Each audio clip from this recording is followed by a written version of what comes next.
Chapter 6. The famous French food.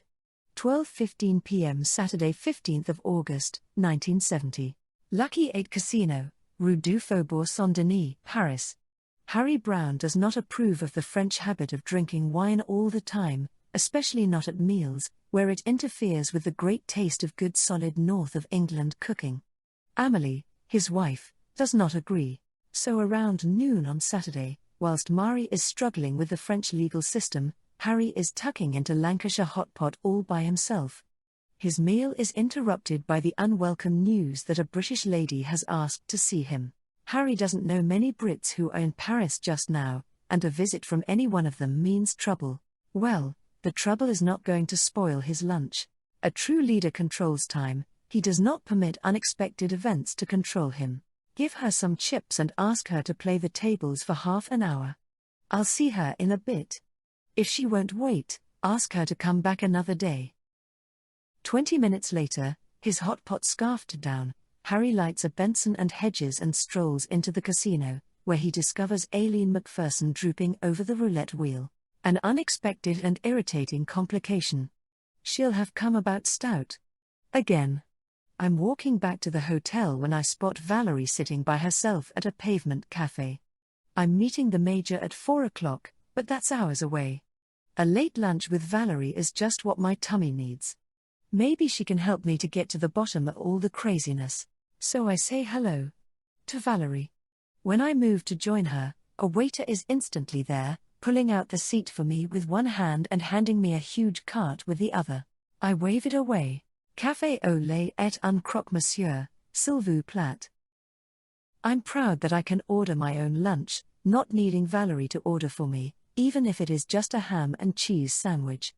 Then I'm ashamed of preening myself on my schoolgirl French when poor Liana's life is hanging in the balance. The French still have capital punishment, and Liana isn't going to enter a defense of crime passionnel. I can find she won't, because she didn't kill Charlie Stout, and Liana is very prim and proper when she's not in the grip of her temper.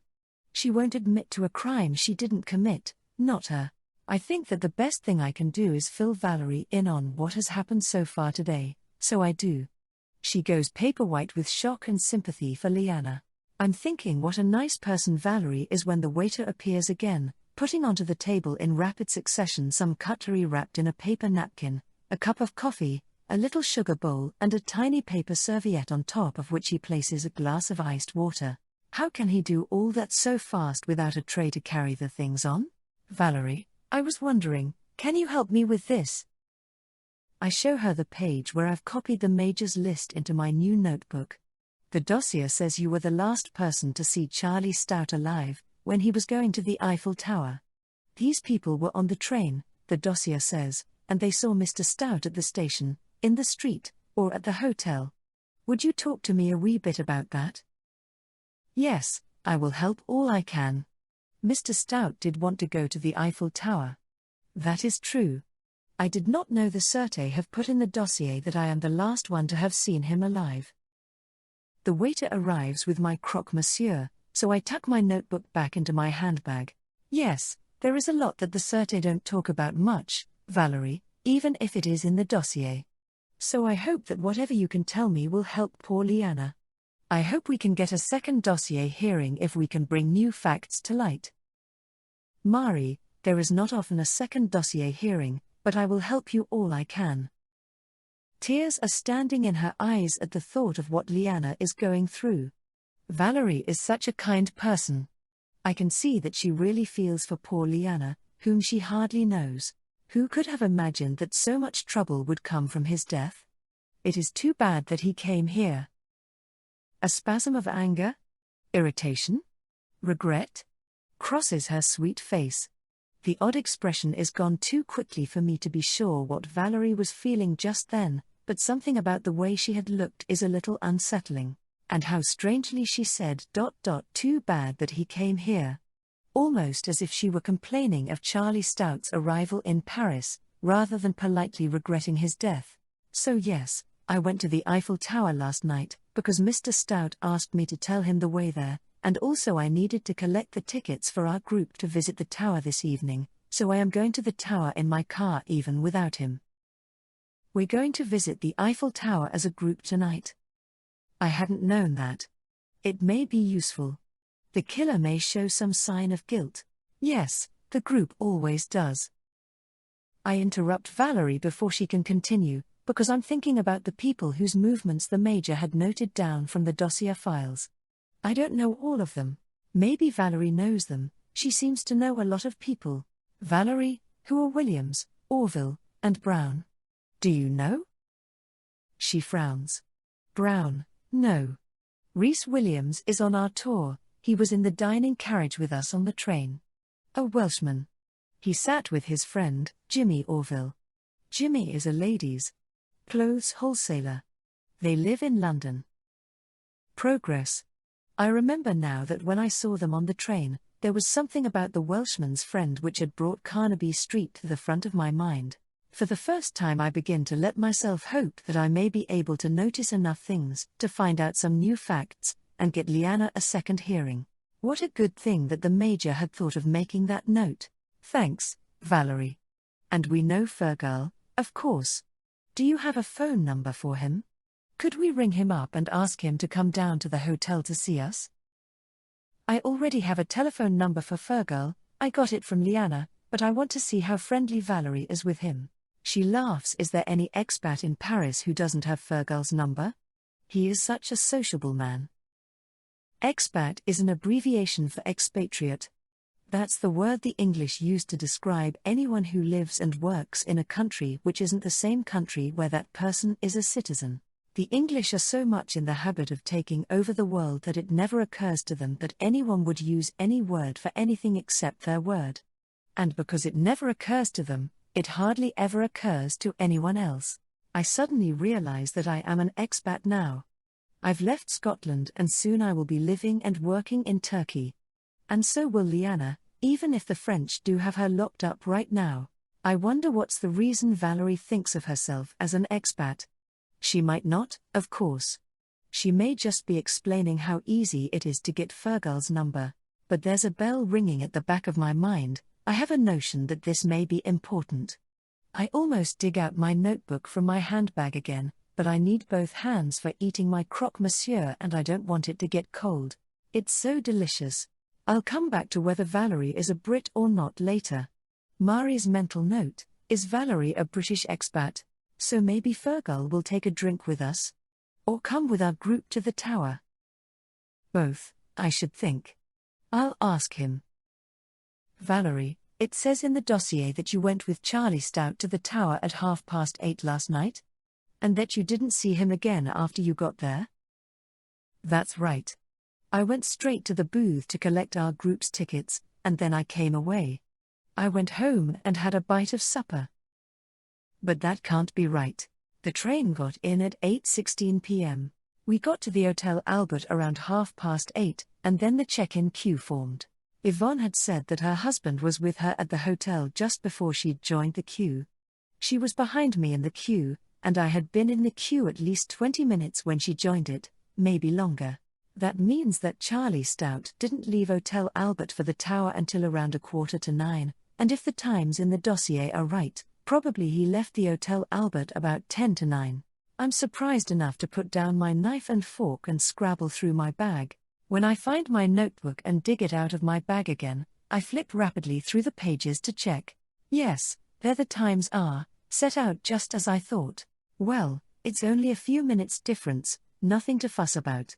And my food is getting cold.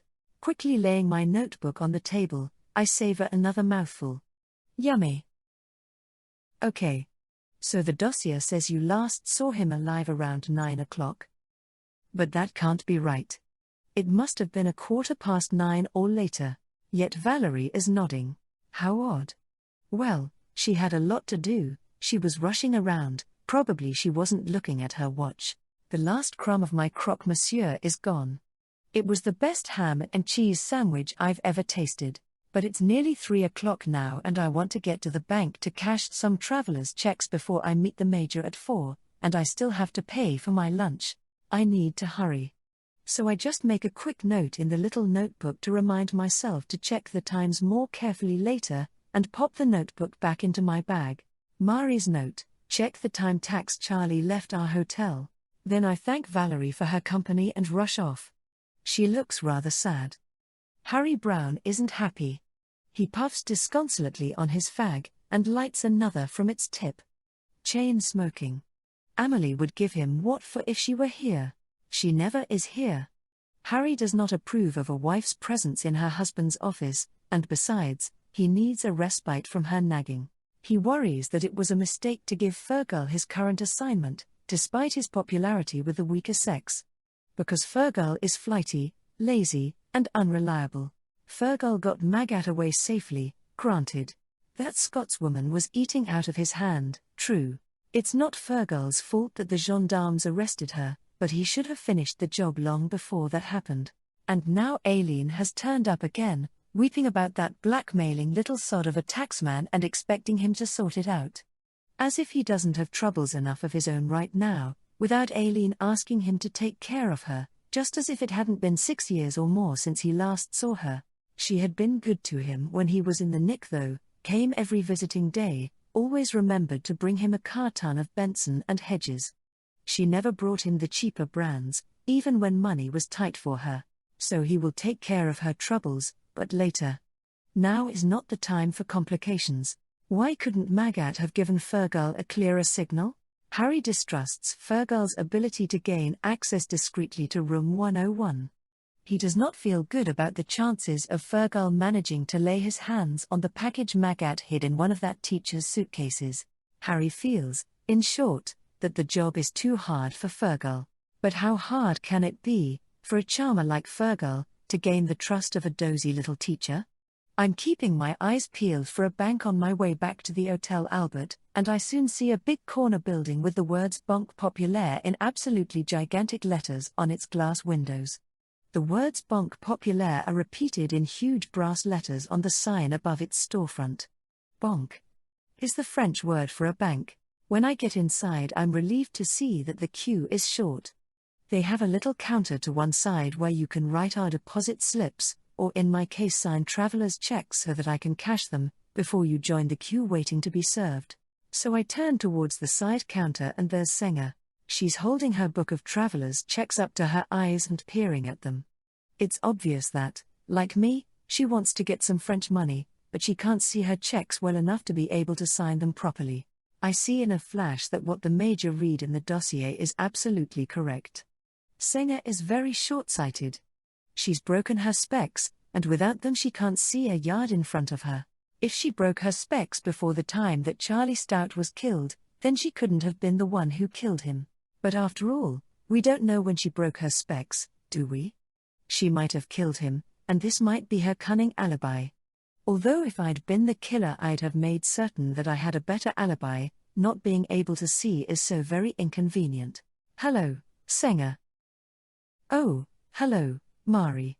I'm sorry, I didn't see you there. I'm blind as a bat without my glasses. Thank heavens Aileen has found an optician who can make me a new pair, but of course they aren't ready yet. So I'm struggling a bit with these checks. I see loose checks lying on the floor and pick them up for her. Senga doesn't even notice, she can't see clearly enough to know what it is that I'm holding. I look at the denominations. Ouch. More than a month's salary, and Senga doesn't even know that she's dropped them. Senga. I hold out her traveler's checks to her.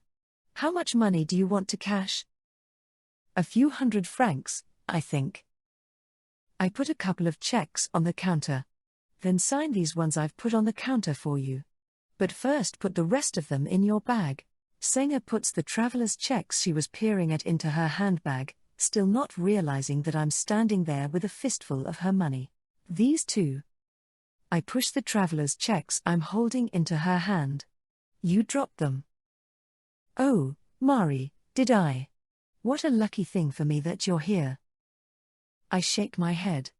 How long have you been as short-sighted as this, Senga? Oh, since I was little. I can't see at all without my glasses. To me, you're a sort of people-shaped blur. I know that you're you because I recognize your voice, but I can't actually see you properly. We've moved into the queue and in a minute we'll be at the teller's window. How did you come to break them? She's just a little cross now, understandably so considering how hard it is for her to manage without her specs. We were going up to the room. The bellboy sort of banged into Aileen, and she sort of fell into me, and I happened to be cleaning my glasses at the time. I dropped them, and they fell down a few steps and hit an urn in the stairwell and smashed up. It was pretty grim. But not really anybody's fault, of course. She's reached the teller and is drawing her francs. The next window opens, and I go there to draw mine. But I don't have my passport for them to check my signature against, so they won't give me any francs. I notice that Senga does have her passport. She gets her francs and puts her money into her bag carefully this time, and we start walking together towards the doors to the outside. The loss of her specs is weighing on her mind, and she's still talking about it. They were my spare pair of glasses. Only a couple of minutes earlier, that man who was murdered had knocked my normal ones out of my hand and trodden on them, bending them all out of shape. So I got my spares out of my suitcase and I was just cleaning them. I hadn't even put them on yet, when they got broken too. Really, I feel as if this trip has been jinxed. I'm pole-axed. Charlie Stout had broken her specs just before she and Aileen had completed their check-in. Then he couldn't have been at the Eiffel Tower at 9 o'clock. I must add that to the time frame grid. Mari's mental note, Tax Charlie was at the front of our hotel queue at 8:45 p.m. You have been unlucky, haven't you? I sympathize. I thought you and Aileen were lucky to be the first ones checked in, but it turned out horrid for you with your specs getting broken like that. How did Mr. Stout happen to knock them out of your hand? Oh, he wasn't looking where he was going. He was talking to his wife, who was off to our left, and he was looking at her, not us, but he was walking in our direction at the same time, and he just breenged right into me, knocked the breath right out me. His whole body hit me so hard that my glasses fell right off my face, and then he stepped on them, and he didn't even say he was sorry, he didn't even look at what he'd done, he just walked right on past me as if nothing had happened. She's crying at the memory. Oh, Senga, I'm so sorry. I mustn't speak ill of the dead. Senga says, and I can see she would have said plenty if he'd still been alive. But I just feel if this whole trip has been jinxed. First I break my shoe heel getting down from the Inverness train, and then I nearly choke on an olive stone at Le Havre, and then there's that horrid incident on the Paris train, and all my glasses get broken last night, and if you hadn't walked into the bank when you did, I'd have lost my spending money too. Well, I hope I've broken the chain of bad luck for you. I mean, what else could I say? But my heart is singing, because I have 2 new facts. Inspector Claremont's precious dossier is just plain wrong. The times are way off. I can't wait to sit down with my copy of the dossier and work out just what happened within the time frame, as the Major would put it, and then to march in on the police and tell them we need a new dossier hearing, because the current dossier records for Charlie Stout's movements are wrong, and Leanna's whereabouts are not unknown, not anymore.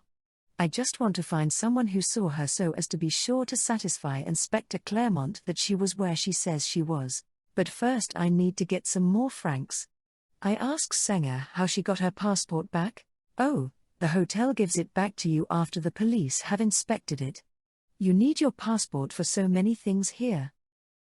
She sighs, and I can see that she's regretting ever having left the Highlands. Then Senga says she's meeting Aileen in a cafe nearby. They're going shopping, and I have to get back to Hotel Albert to meet the Major.